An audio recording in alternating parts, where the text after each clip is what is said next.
إن الحمد لله نحمده ونستعينه ونستغفره ونعوذ بالله من شرور أنفسنا ومن سيئات أعمالنا من يهده الله فلا مضل له ومن يضلله فلا هادي له وأشهد أن لا إله إلا الله وحده لا شريك له وأشهد أن محمدًا عبده ورسوله أما بعد فإن خير الحديث كتاب الله وخير الهدي هدي محمد صلى الله عليه وسلم وشر الأمور محدثاتها وكل محدثة بدعة وكل بدعة ضلالة وكل ضلالة في النار فأعوذ بالله السميع العليم من الشيطان الرجيم بسم الله الرحمن الرحيم قاف والقرآن المجيد بل عجبوا أن جاءهم منذر منهم فقال الكافرون هذا شيء عجيب أإذا متنا وكنا ترابا ذلك رجع بعيد قد علمنا ما تنقص الأرض منهم وعندنا كتاب حفيظ بل كذبوا بالحق لما جاءهم فهم في أمر مريج يا أيها الذين آمنوا اتقوا الله حق تقاته ولا تموتن إلا وأنتم مسلمون يا أيها الناس اتقوا ربكم الذي خلقكم من نفس واحدة وخلق منها زوجها وبث منهما رجالا كثيرا ونساء واتقوا الله الذي تساءلون به والأرحام إن الله كان عليكم رقيبا يا أيها الذين آمنوا اتقوا الله وقولوا قولا سديدا يصلح لكم أعمالكم ويغفر لكم ذنوبكم ومن يطع الله ورسوله فقد فاز فوزا عظیما۔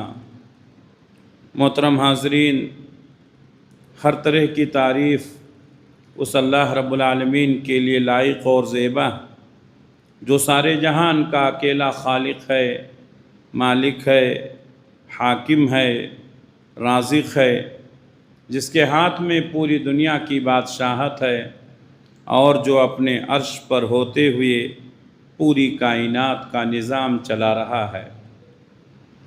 بعدہ اس کے تمام نبیوں اور رسولوں پر درود و سلام نازل ہوں، خصوصاً آخری نبی حضرت محمد مصطفیٰ صلی اللہ علیہ وسلم پر، جو آخری نبی، آخری رسول، آخری پیغمبر بنا کر اس دنیا کے لیے بھیجے گئے، جن کے بعد اب قیامت تک کوئی نبی آنے والا نہیں ہے۔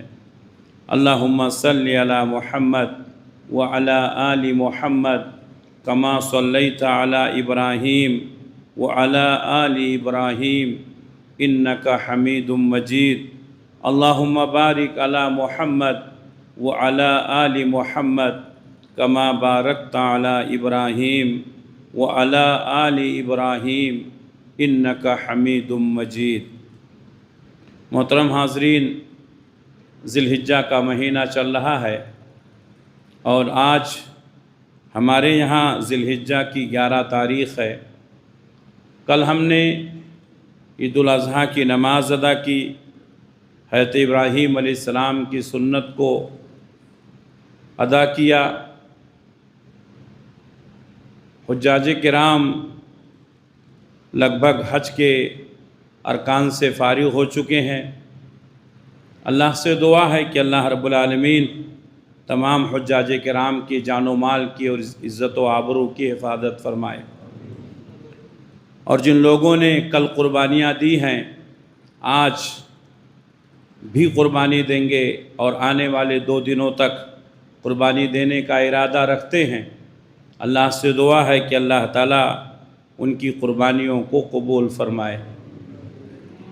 اور جو حضرات ارادہ رکھتے ہیں قربانی دینے کا لیکن کسی مجبوری کی وجہ سے اور پریشانی کی وجہ سے وہ قربانی نہیں دے سکے ہیں، اللہ تبارک و تعالی آئندہ سالوں میں ان کے لیے فراخی اور خوشحالی عطا فرمائے۔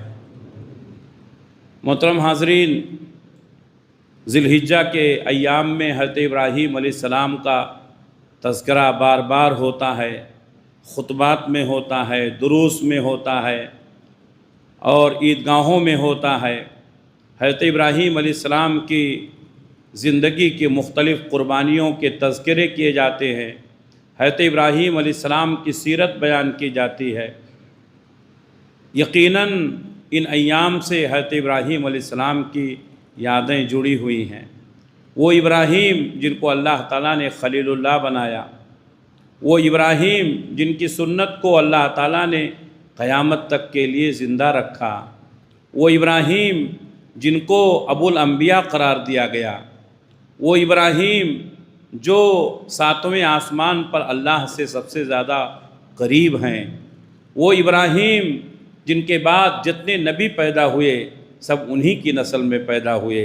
یقیناً ابراہیم علیہ السلام کا مقام و مرتبہ بہت اونچا ہے، لیکن آج کے خطبے میں حضرت ابراہیم علیہ السلام کی جو دعائیں ہیں وہ کتنی جامع ہیں اور ان دعاؤں کا مقصد کیا ہے، اس سلسلے میں آج کے خطبے میں انشاءاللہ گفتگو کرنے کی کوشش کروں گا۔ اللہ سے دعا ہے کہ اللہ رب العالمین مجھے حق بات کہنے کی، آپ حضرات کو سننے اور سمجھنے کی، اور ہم تمام کو حق بات قبول کرنے کی اور عمل کرنے کی توفیق عنایت فرمائے۔ حضرت ابراہیم علیہ السلام نے اپنی زندگی میں بہت ساری دعائیں کی، اللہ تعالیٰ نے ان دعاؤں کو قبول فرمایا، لیکن کچھ دعاؤں کو میں آپ کے سامنے ذکر کروں گا اور اس کا اثر کیسا پایا جاتا ہے اس کا بھی تذکرہ انشاءاللہ کرنے کی کوشش کروں گا۔ مکہ مکرمہ جو اس وقت دنیا کا سب سے بہترین شہر ہے، جس کو اللہ تعالیٰ نے ام القریٰ کہا ہے، ام القریٰ یعنی تمام قریوں کی ماں، تمام شہروں کی ماں، تمام شہروں کا مرکز۔ اللہ تبارک و تعالیٰ نے مکہ مکرمہ کو تمام شہروں کا مرکز قرار دیا۔ حضرت ابراہیم علیہ السلام کا خانوادہ یہاں کا سب سے پہلا باسی ہے، یعنی حضرت ابراہیم کی بیوی ہاجرہ اور ابراہیم کے بیٹے حضرت اسماعیل جو مکہ مکرمہ کے پہلے سکین ہیں۔ اللہ تبارک و تعالیٰ کے حکم سے حضرت ابراہیم علیہ السلام نے اپنے بیٹے اسماعیل اور ہاجرہ کو لے جا کر کے مکہ میں آباد کیا، اس سے پہلے کوئی وہاں آباد نہیں تھا۔ تو مکہ مکرمہ کی سب سے پہلی آبادی اور سب سے پہلے سکین اور مکین کون ہے؟ ابراہیم کا خانوادہ، ابراہیم اور اسماعیل اور ان کی والدہ ہاجرہ۔ حضرت ابراہیم علیہ السلام نے جب مکہ میں اپنی اولاد کو اور اپنی بیوی کو وہاں پر چھوڑا تو اللہ سے دعا کی، رب اجعل ھذا بلدا آمنا، اے اللہ اس شہر کو امن والا شہر بنا دے، وارزق اہلہ من الثمرات، اور یہاں کے لوگوں کو پھلوں کی روزی عطا فرما۔ اب آپ سوچ سکتے ہیں کہ حضرت ابراہیم علیہ السلام کی دعا کو اللہ تعالیٰ نے کتنی قبولیت عطا فرمائی۔ آج دنیا میں سب سے زیادہ امن اور سکون اگر کہیں ہے تو وہ مکہ مکرمہ میں ہے۔ لاکھوں کی تعداد میں ہونے کے بعد کسی طرح کا کوئی فساد نہیں، کسی طرح کا کوئی فتنہ نہیں، کسی طرح کا کوئی لڑائی اور جھگڑا نہیں، کسی طرح کا کوئی اختلاف نہیں۔ یہ حضرت ابراہیم علیہ السلام کی دعا کا اثر ہے۔ تو حضرت ابراہیم علیہ السلام نے دعا کی، رب اجعل ھذا بلدا آمنا، اے اللہ اس شہر کو امن والا شہر بنا دے، وارزق اہلہ من الثمرات، اور یہاں کے لوگوں کو پھلوں کی روزی عطا فرما۔ حضرت ابراہیم علیہ السلام نے جب اپنے گھر والوں کو وہاں آباد کیا تھا، وہاں کوئی کھیتی باڑی نہیں تھی، وہاں پانی کا بھی انتظام نہیں تھا، وہاں کسی طرح کا کوئی پھل فروٹ نہیں تھا، لیکن حضرت ابراہیم علیہ السلام کی دعا کا اثر ہے آج بھی مکہ مکرمہ میں کوئی خاص کھیتی نہیں ہوتی ہے، چند لوگوں نے سبزیاں وغیرہ اگانا شروع کر دیا ہے، لیکن جو لوگ حج کو جاتے ہیں، عمرے کو جاتے ہیں، انہوں نے دیکھا ہوگا، محسوس کیا ہوگا کہ دنیا کی ساری نعمتیں آپ کو کہاں ملیں گی؟ مکہ مکرمہ میں ملیں گی، اور بہترین قسم کے اعلیٰ قسم کی نعمتیں وہاں ملیں گی۔ یہ حضرت ابراہیم علیہ السلام کی دعا کا اثر ہے، رب اجعل ھذا بلدا آمنا وارزق اہلہ من الثمرات، اے اللہ اس شہر کو امن والا شہر بنا دے اور یہاں کے باسیوں کو تو پھلوں کی روزی عطا فرما۔ دوسری دعا حضرت ابراہیم علیہ السلام نے جو کی وہ اپنی لیے اور اپنی اولاد کے لیے نماز کی پابندی کی دعا۔ آج بہت سارے لوگ نماز نہیں ادا کرتے ہیں، میں نے پچھلے درس میں بھی بتایا تھا، جو بے نمازی ہے اس کی قربانی نہیں ہوگی، جو بے نمازی ہے اس کا حج نہیں ہوگا، جو بے نمازی ہے اس کے روزے بھی قبول نہیں ہوں گے۔ بہت سارے لوگوں نے کل قربانیاں دی ہوں گی، بڑے بڑے جانوروں کی لاکھوں روپے خرچ کیے ہوں گے، وہ سن لیں ان کی قربانی قبول نہیں ہوگی۔ سب سے پہلے آپ کو نمازوں کا اہتمام کرنا ہے۔ دنیا میں جتنے نبی آئے، رسول آئے، پیغمبر آئے، اللہ تعالیٰ نے تمام نبیوں، رسولوں، پیغمبروں کو حکم دیا کہ وہ نماز قائم کریں۔ بہت سارے لوگ سمجھتے ہیں کہ نماز یہ اللہ کے نبی صلی اللہ علیہ وسلم کی امت میں ہے، ایسا نہیں ہے۔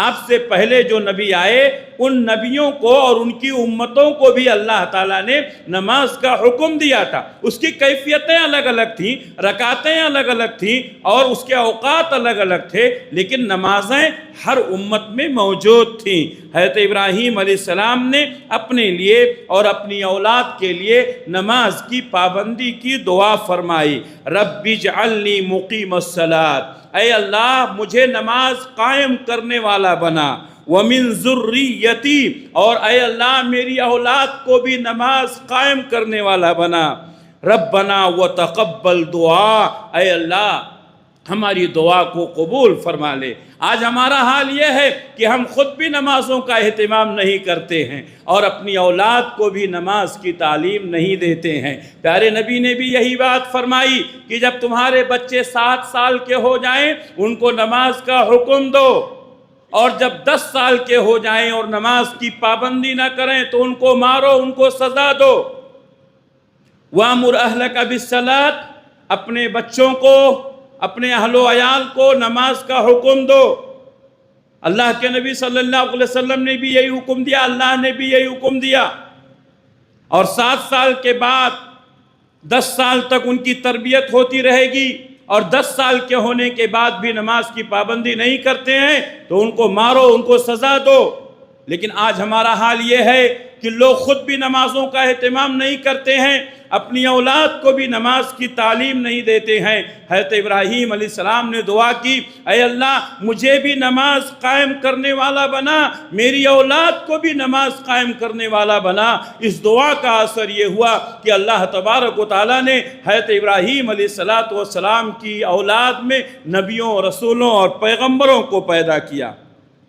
حضرت ابراہیم علیہ السلام نے جو تیسری دعا کی تھی اپنے والدین کے لیے اور مومنوں کی مغفرت کے لیے، اللہ تبارک و تعالیٰ نے حضرت ابراہیم علیہ السلام کی اس دعا کا ذکر کرتے ہوئے فرمایا، ابراہیم نے دعا کی تھی، ربنا اغفر لی ولوالدی، اے اللہ تو مجھے معاف کر دے، ولوالدی، اور اے اللہ میرے ماں باپ کو بھی بخش دے، وللمؤمنین یوم یقوم الحساب، اور اے اللہ تو سارے مومنوں کو بخش دے جس دن تو حساب قائم کرے گا۔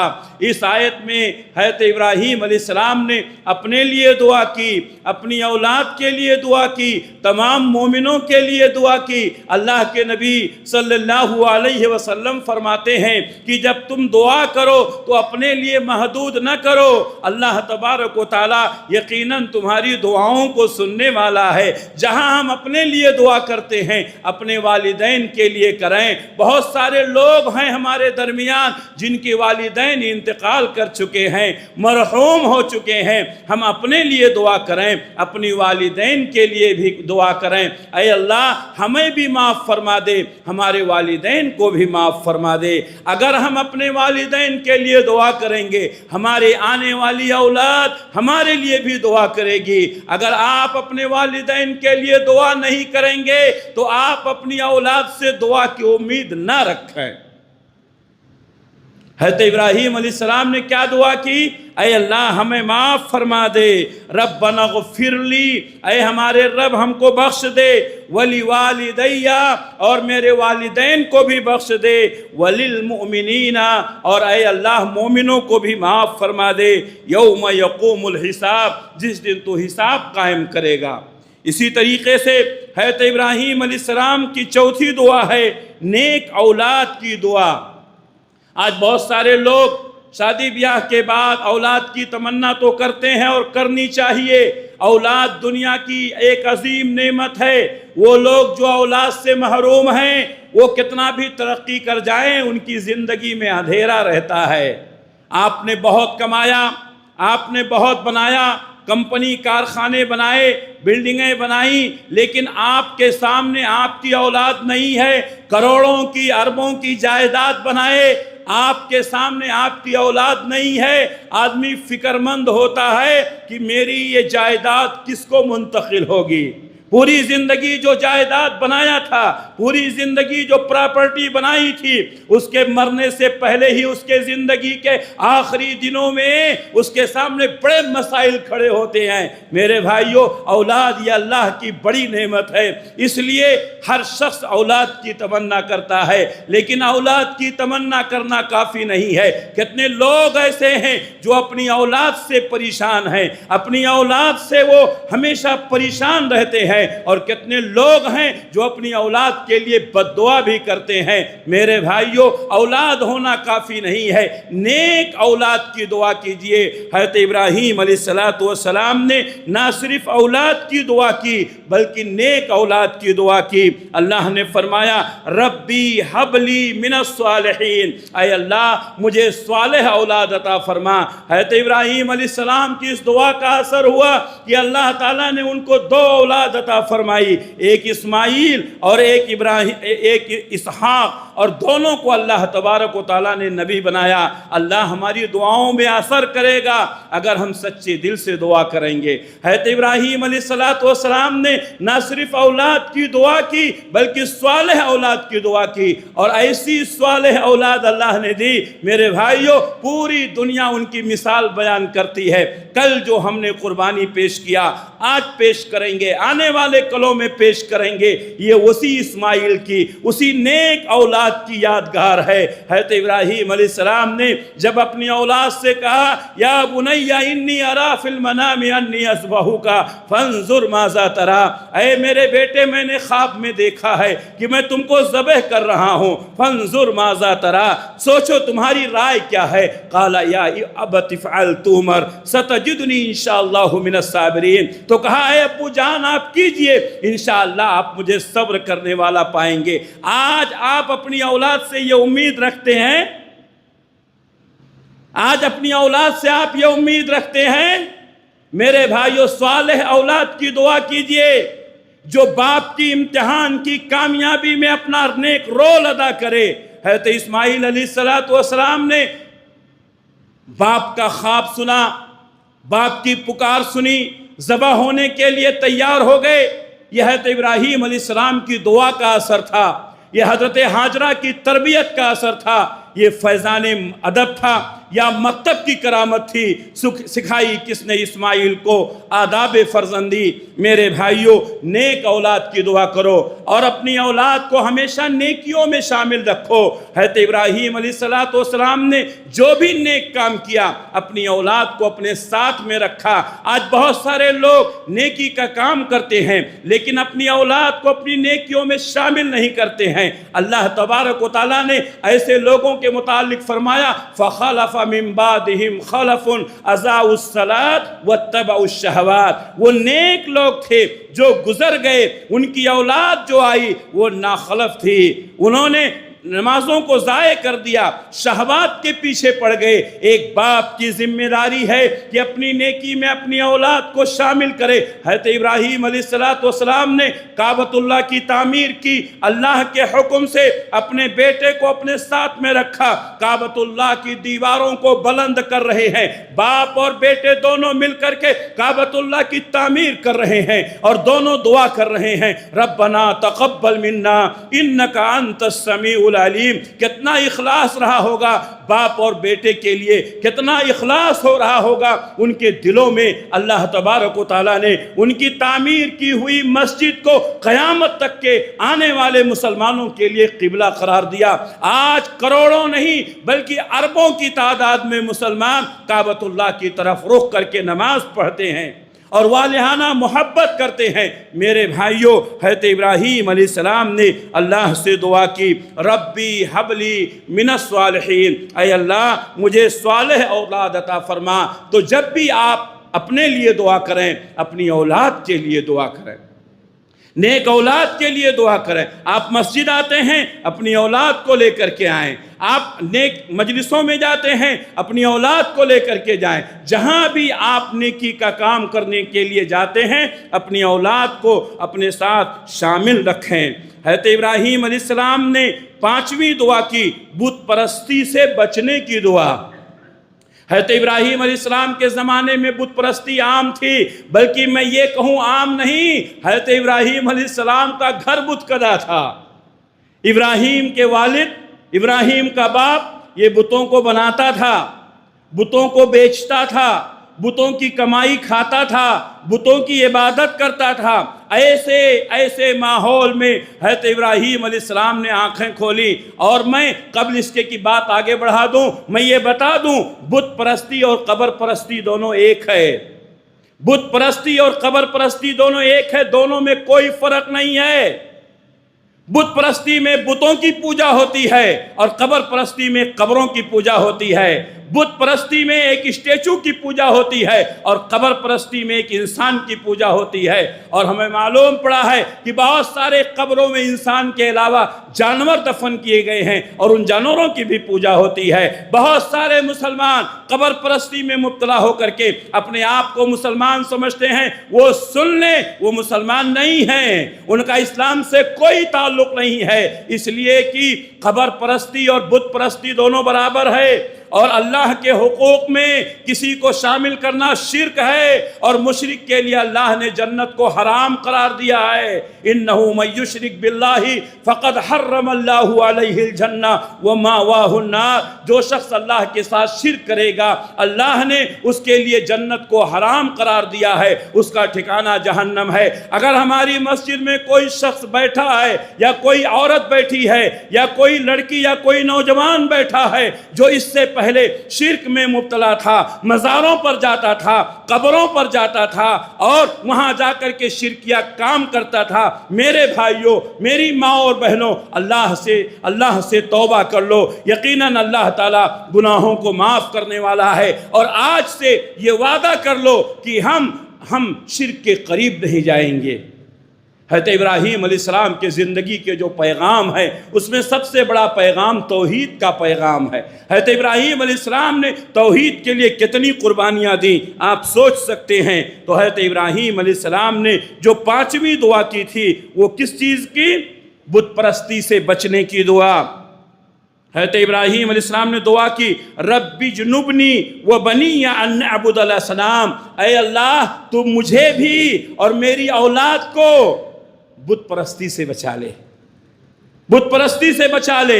کتنے لوگ ایسے ہیں جو اپنی اولاد کو قبروں پر لے جاتے ہیں، مزاروں پر لے جاتے ہیں۔ پیارے نبی نے فرمایا اللہ نے ان کو مسلمان بنا کر پیدا کیا تھا، ان کے ماں باپ ان کو یہودی بنا دیتے ہیں، ان کے ماں باپ ان کو نصرانی بنا دیتے ہیں، ان کے ماں باپ ان کو مجوسی بنا دیتے ہیں، ان کے ماں باپ ان کو بت پرست اور قبر پرست بنا دیتے ہیں۔ اس لیے میرے بھائیوں، یہ اولاد ہمارے گود میں اللہ کی بہت بڑی امانت ہے۔ اگر ہم نے اس کی فکر نہیں کی، قیامت کے دن جواب دینا ہوگا۔ تو اپنے آپ کو بھی بت پرستی سے، قبر پرستی سے بچائیں، اور اپنے بچوں کو بھی بت پرستی اور قبر پرستی سے بچانے کی فکر کریں۔ حضرت ابراہیم علیہ السلام نے جو دعا کی تھی، 6ٹھی دعا آپ کی تھی، حضرت ابراہیم علیہ السلام نے یہ دعا کی کہ اے اللہ مکہ کی طرف لوگوں کا دل مائل کر دے اور لوگوں کے دلوں میں مکہ کی محبت پیدا کر دے۔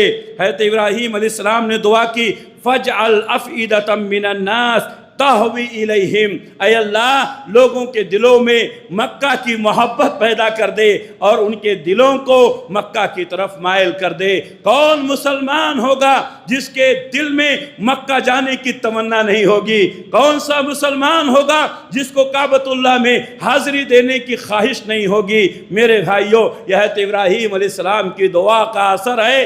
آج سے 4500 سال پہلے حضرت ابراہیم علیہ السلام نے دعا کی تھی، آج اس دعا کی برکت، آج اس دعا کا اثر کہ ہر مسلمان مکہ مکرمہ سے محبت کرتا ہے، اور نہ کہ صرف محبت کرتا ہے بلکہ والہانہ محبت کرتا ہے مکہ مکرمہ جانے کی، اور وہاں کعبۃ اللہ میں نماز پڑھنے کی خواہش پیدا کرتا ہے۔ یہ حضرت ابراہیم علیہ السلام کی دعا کا اثر ہے۔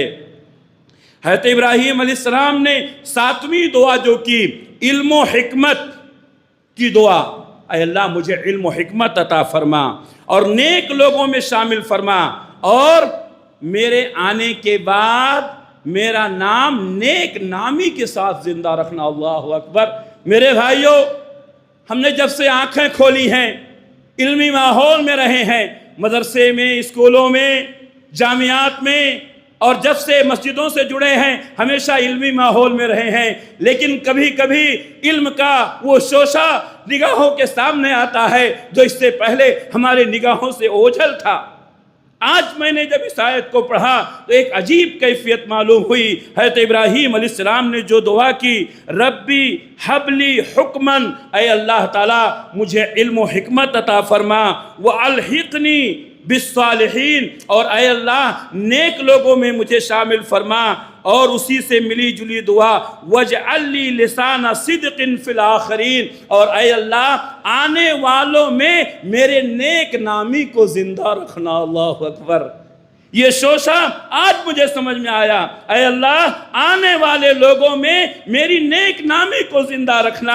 لوگ گزر جاتے ہیں، ان کا نام ہم بھول جاتے ہیں، ان کے کارنامے ہم بھول جاتے ہیں، لیکن کچھ ذات ایسی ہوتی ہیں، کچھ شخصیتیں ایسی ہوتی ہیں جو چلے جاتے ہیں دنیا سے لیکن ان کا نام زندہ رہتا ہے۔ جب بھی ان کا نام آتا ہے لوگ ادب سے ان کا نام لیتے ہیں، لوگ احترام سے ان کا نام لیتے ہیں، اور جب ان کا نام آتا ہے ان کے کارناموں کے تذکرے کرتے ہیں۔ حضرت ابراہیم علیہ السلام نے نہ صرف یہ دعا کی کہ اے اللہ مجھے علم و حکمت عطا فرما، نیک لوگوں میں شامل فرما، وَاجْعَلْ لِي لِسَانَ صِدْقٍ فِي الْآخِرِينَ، اور اے اللہ بعد میں آنے والوں میں میری نیک نامی کو زندہ رکھنا، لوگ مجھے برا نہ کہیں۔ اللہ اکبر۔ کتنے لوگ ایسے ہیں جو لوگوں کی نگاہ میں بہت اونچے ہیں، لوگ آج ان کے عہدے کی وجہ سے ان کی عزت کرتے ہیں، ان کے پیسے کی وجہ سے ان کی عزت کرتے ہیں، اور کسی اور وجہ سے ان کو عزتیں ملتی ہیں، لیکن مرنے کے بعد لوگ سکون کی سانس لیتے ہیں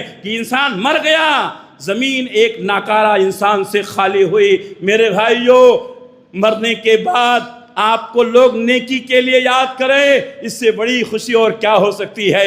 حضرت ابراہیم علیہ السلام نے دعا کی وَاجْعَلْ لِي لِسَانَ صِدْقٍ فِي الْآخِرِينَ، اے اللہ بعد میں آنے والوں میں میری نیک نامی کو زندہ رکھنا، جب بھی میرا نام آئے تو لوگ میرے بارے میں اچھا سوچیں۔ میرے بھائیوں، حضرت ابراہیم علیہ السلام کی دعا کا یہی اثر تھا کہ آج پوری دنیا میں جتنے لوگ پائے جاتے ہیں ہر ایک آدمی حضرت ابراہیم علیہ السلام سے محبت کرتا ہے، وہ کسی بھی دھرم اور مذہب کا ماننے والا ہو، حضرت ابراہیم علیہ السلام کے کارناموں کو یاد کرتا ہے، کہیں ابراہیم کے نام پر، کہیں ابراہیم کے نام پر۔ میرے بھائیوں، اس لیے ہمیں بھی ان دعاؤں کا اہتمام کرنا چاہیے۔ کتنے لوگ ایسے ہیں جو دنیا سے چلے گئے لیکن ہم ان کے کارناموں کو یاد رکھتے ہیں، ان کے لیے دعائیں کرتے ہیں۔ بڑے بڑے ائمہ گزرے، بڑے بڑے دعات اور مبلغین گزرے، چلے گئے دنیا سے، لیکن جب ان کا نام آتا ہے تو ایک احترام پیدا ہوتا ہے ہمارے دلوں، ان کے ناموں کی ایک عظمت پیدا ہوتی ہے۔ میرے بھائیوں، آپ بھی ایسا کام کر کے جائیں کہ آپ کے مرنے کے بعد لوگ آپ کے کارناموں کو یاد کریں، آپ کا نام احترام سے لیں، آپ کی عزت کریں، تو مرنے کے بعد بھی عزت ملنا یہ بہت مشکل کام ہوتا ہے۔ آج جس دور میں ہم جی رہے ہیں، زندگی میں لوگ یاد نہیں کرتے ہیں، مرنے کے بعد کیا یاد کریں گے۔ حضرت ابراہیم علیہ السلام نے 7ویں دعا کی علم و حکمت کے تعلق سے نیک لوگوں میں شامل ہونے کی دعا کی، اور اپنے نام کو بعد میں آنے والوں کے لیے نیک نامی کے ساتھ زندہ رہنے کی دعا کی۔ اللہ کے نبی صلی اللہ علیہ وسلم بھی آخری وقت میں یہی دعا کرتے تھے، اللہم بالرفیق الاعلیٰ، اے اللہ مجھے رفیق اعلیٰ تیرے ساتھ ملا لے، اللہم الحقنی بالصالحین، اے اللہ نیک لوگوں میں مجھے بلا لے۔ میرے بھائیوں، جو لوگ بوڑھے ہو چکے ہیں یا جو لوگ زندگی کے آخری پڑاؤ میں ہیں، ان کو اس دعا کا اہتمام کرنا چاہیے، وَأَلْحِقْنِي بِالصَّالِحِينَ، اے اللہ مجھے صالح لوگوں میں شامل فرما لے۔ اسی طریقے سے اللہم بالرفیق الاعلیٰ، اے اللہ مجھے رفیق اعلیٰ میں ملا دے، نیک لوگوں میں پہنچا دے۔ تو یہ اللہ کے نبی صلی اللہ علیہ وسلم بھی دعا کرتے تھے۔ اسی طریقے سے حضرت ابراہیم علیہ السلام کی 8ویں دعا جنت کے وارثوں میں شامل ہونے کی دعا۔ جو لوگ جنت میں جا چکے ہیں، اے اللہ جنت کے وارثین میں مجھے بھی بنا لے۔ اللہ حضرت ابراہیم نے دعا کی، وَاجْعَلْنِي مِنْ وَرَثَةِ جَنَّةِ النَّعِيمِ، اور اے اللہ مجھے نعمت والی جنتوں کا وارث بنا، وہ جنت جو تیری نعمتوں سے بھری ہے وہ اس کا وارث بنا، یعنی جنتیوں میں مجھے شامل فرما۔ تو دنیا کی بھی دعا اور آخرت کی بھی دعا۔ اسی طریقے سے حضرت ابراہیم علیہ السلام کی 9ویں دعا جو ہے قیامت کے دن کی رسوائی سے بچنے کی دعا۔ میرے بھائیوں، اگر آج کوئی انسان عزت ملے گا کتنے لوگوں کے سامنے، یا اگر کوئی انسان ذلیل ہوگا تو کتنے لوگوں کے سامنے؟ کل اولین اور آخرین کا اجتماع ہوگا، آدم علیہ السلام سے لے کر کے قیامت کی صبح تک پیدا ہونے والے تمام انسان موجود رہیں گے۔ جس کو عزت ملے گی سارے انسانوں کے ساتھ ملے گی، سب کے سامنے ملے گی، اور جس کو ذلیل کیا جائے گا سب کے سامنے ذلیل کیا جائے گا۔ اصل عزت آخرت کی عزت ہے، اور اصل ذلت آخرت کی ذلت ہے۔ میرے بھائیوں، اس لیے دنیا میں کتنے لوگ ایسے ہیں جو دنیا میں تو عزت کی زندگی گزارے ہیں، لیکن قیامت کے دن ذلت اور رسوائی کا سامنا کرنا پڑے گا۔ اس لیے جہاں ہم دنیا کے لیے بہت ساری دعائیں کرتے ہیں، آخرت کے لیے دعا کریں کہ اللہ تبارک و تعالیٰ آخرت کی ذلت اور رسوائی سے ہماری حفاظت فرمائے، جیسا کہ حضرت ابراہیم علیہ السلام نے دعا کی، رب وجعلنی من ورثۃ جنت النعیم، اور اے اللہ مجھے جنتوں نعمتوں والی جنت کا وارث فرما۔ اور جو قیامت کے دن رسوائی کے تعلق سے دعا کی، جو 9ویں دعا ہے، وَلَا تُخْزِنِي يَوْمَ يُبْعَثُونَ، اے اللہ جس دن تو لوگوں کو زندہ کرے گا، جس دن تو لوگوں کو اٹھائے گا قیامت کے دن، اے اللہ مجھے رسوا مت کرنا، اے اللہ مجھے ذلیل مت کرنا۔ اللہ اکبر! اتنے بڑے نبی جنہوں نے اللہ سے گفتگو کی، جن کو اللہ نے خلیل بنایا، جن کی سنت کو قیامت تک کے لیے زندہ رکھا۔ کل کے خطبہ عید میں نے بتایا تھا کہ قربانی کو ختم کرنے کے لیے اور قربانی میں روڑے ڈالنے کے لیے جو لوگ دن رات محنتیں کرتے ہیں وہ کان کھول کر سن لیں۔ 4000 سال سے قربانی ادا کی جا رہی ہے، آج بھی ادا کی جا رہی ہے، اور قیامت کی صبح تک ادا کی جائے گی۔ دنیا کے اندر کوئی طاقت ایسی پیدا نہیں ہوئی ہے جو قربانی کو روک دے۔ حالات بدلتے رہتے ہیں، مزاج بدلتا رہتا ہے، حکومتیں بدلتی رہتی ہیں، لیکن کبھی قربانی بند نہیں ہوئی ہے، اور قیامت تک یہ قربانی زندہ رہے گی۔ یہ حضرت ابراہیم علیہ السلام کی دعا کا اثر ہے۔ اللہ نے وعدہ کیا ہے کہ ہم آخرت تک اس کو زندہ رکھیں گے، قیامت کی صبح تک زندہ رکھیں گے۔ میرے بھائیوں، حضرت ابراہیم علیہ السلام نے دعا کی، وَلَا تُخْزِنِي يَوْمَ يُبْعَثُونَ، اے اللہ جس دن تو لوگوں کو زندہ کرے گا، قبروں سے اٹھائے گا، قیامت کا دن ہوگا، اے اللہ اس دن مجھے ذلیل مت کرنا، اے اللہ اس دن مجھے رسوا مت کرنا۔ کیا دعا ہے حضرت ابراہیم علیہ السلام کی جامع دعائیں میرے بھائیوں۔ اور 10ویں دعا، حضرت ابراہیم علیہ السلام کو جب آگ میں ڈالا گیا، فرشتے آئے، وہ آگ معمولی آگ نہیں تھی، مہینوں تک اس آگ کو سلگایا گیا تھا، کوئی پرندہ اس کے اوپر سے گزر نہیں سکتا تھا، اگر گزرنا چاہتا تو جھلس کر نیچے گر جاتا۔ آگ کی تپش اتنی زیادہ تھی کہ حضرت ابراہیم علیہ السلام کو ڈالنے کے لیے اس کے اندر منجنیق کا استعمال کیا گیا، منجنیق کا استعمال کیا گیا، اور دور سے حضرت ابراہیم علیہ السلام کو آگ میں پھینکا گیا۔ میرے بھائیوں، حضرت ابراہیم علیہ السلام کے پاس آسمان کے فرشتے آتے ہیں، بارش کا فرشتہ آتا ہے، کہتا ہے ابراہیم کہو تو بارش برسا دیں، آگ بجھ جائے۔ اللہ نے مجھے مدد کے لیے بھیجا ہے۔ حضرت ابراہیم علیہ السلام نے کہا تم میری مدد کرو گے؟ وہ اللہ جس کے لیے مجھے آگ میں ڈالا گیا ہے وہ کوئی راستہ نکالے گا۔ اللہ اکبر! کیا ایمان تھا، کیا ثابت قدمی تھی۔ ہواؤں کا فرشتہ آتا ہے، کہتا ابراہیم مجھے اللہ نے بھیجا ہے، اگر حکم دو تو ہوا چلا کر کے اس آگ کو ان لوگوں کی بستیوں پر ڈال دیں جن لوگوں نے آگ جلائی ہے۔ حضرت ابراہیم علیہ السلام نے کہا تم میری مدد کرو گے؟ وہ اللہ، میرے بھائیوں، فرشتوں کی مدد لینا جائز ہے، اور اللہ فرشتوں کو انسان کی مدد کے لیے بھیجتا ہے، لیکن ابراہیم علیہ السلام کا ایمان کتنا مضبوط تھا۔ ابراہیم علیہ السلام نے کہا مجھے تمہاری مدد کی ضرورت نہیں ہے، یقیناً وہ اللہ جس کے لیے ہم کو آگ میں ڈالا گیا ہے وہی اللہ ہمارے لیے راستہ نکالے گا۔ اللہ تبارک و تعالیٰ نے حضرت ابراہیم علیہ السلام کی استقامت کو، ان کے مضبوط اور چٹان جیسے ایمان کو دیکھا تو اللہ تبارک و تعالیٰ نے کیا فرمایا؟ قُلْنَا يَا نَارُ كُونِي بَرْدًا وَسَلَامًا عَلَىٰ ابراہیم، ہم نے کہا اے آگ تو ٹھنڈی اور سلامتی والی ہو جا۔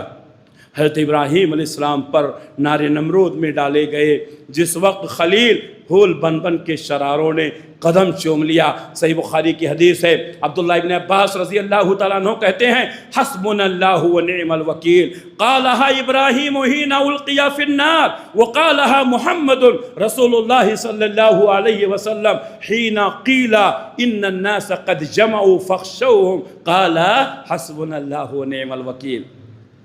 حضرت ابراہیم علیہ السلام کو آگ میں ڈالا گیا تو انہوں نے کہا حسبنا اللہ ونعم الوکیل، ہمارے لیے ہمارا رب کافی ہے اور وہ بہترین کارساز ہے۔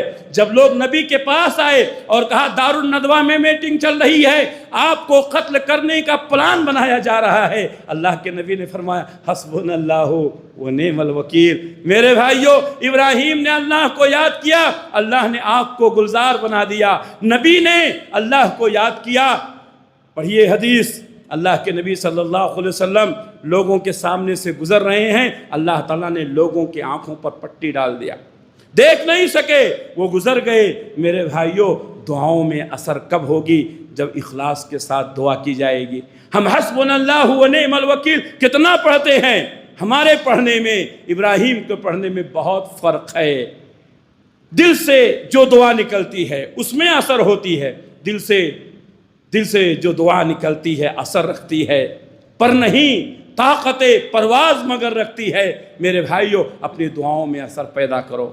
ہماری زبانیں جھوٹ بول بول کر کے، ہماری زبانیں غیبت کر کر کے، ہماری زبانیں دوسروں کی طعن و تشنیع کر کے اتنی معیوب ہو چکی ہیں کہ ان زبانوں سے نکلنے والی دعاؤں کو اللہ رد کر دیتا ہے۔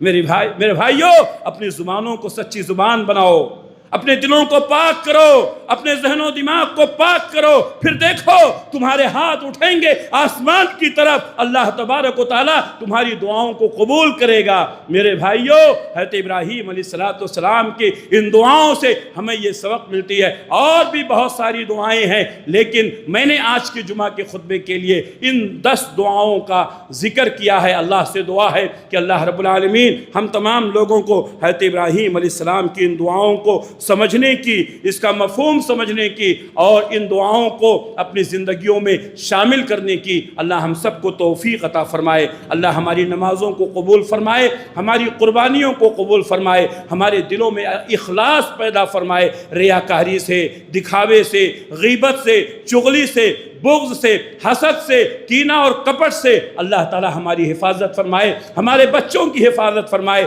ہمارے نسلوں کی حفاظت فرمائے۔ اللہ ہم سب کو توحید پرست بنائے، شرک کی غلاظتوں سے، بدعات و خرافات سے اللہ ہم سب کی حفاظت فرمائے۔ اللہ جب تک دنیا میں رکھے اسلام پر قائم رکھے، خاتمہ ہو تو ایمان بالخیر پر ہو۔ ربنا تقبل منا انک انت السمیع العلیم وتب علینا انک انت التواب الرحیم برحمتک یا ارحم الراحمین، آمین۔